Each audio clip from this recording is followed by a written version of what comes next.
we approach each week the same. Put our heads down, work hard. Look at the tape, see what's happening, then apply it to the field. Caleb had obviously the big play against Illinois, kind of his first touchdown since the Purdue game over a month. When he's going right and playing at his best, how much of a difference is that for the offense and for you having that safety net of having him, his ability? Yeah, Caleb's a great player. I think the whole running back room, has done a great job all season. Earlier in the year we had CJ and Camaraderie out there, and they did a great job. But yeah, with Caleb, he makes those plays look routine. He's a great player. And yeah, it's a little safety net when he's out there doing his thing. The ball's going to get 4 or 5 yards a pop every time it touches it. So, yeah, it's definitely a help to have him out there. Do you feel comfortable with the chemistry you were building in the preseason with Addison? I don't know how many reps you got since you were filling in with the ones so much, and he was probably with the twos. But he's got 16 catches the last 3 games. He's been right there for you every time. Yeah, I know. Me and Addie, as soon as I got here in the spring, we kind of connected a little bit. He stays after practice. We get some extra catches in ever since spring ball before. If he wants to get a couple routes in, I'll throw to him. If I need a couple routes thrown, he'll hop in and run them. But yeah, he's done a great job. We're good friends, played a lot of golf in the off season together. So yeah, it's great to have him out there.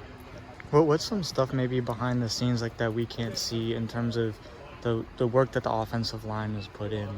Is there just stuff you can kind of share about that? Yeah, I think it's just how close they are as a group. They do everything together. They go to meals. They have O-line dinner every Thursday night. This week it'll probably be bumped up since we're traveling Thursday. But yeah, they spend almost every day together. They're in the room early, maybe 30, 45 minutes earlier, just talking, hanging out.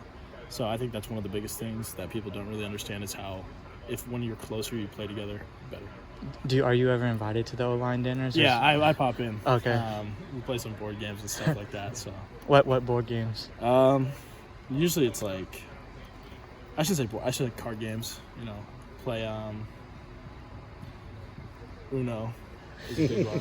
Uno's a big one. That's probably the main one we play is Uno, just because it's fun. So do you guys go to restaurants or does someone? We go to Logan's house and just everybody meets up, brings some food, stuff like that. So is it a potluck type thing? Kind of. You kind of just get your own food. Okay. Bring it. And then usually the Thursday night game is on.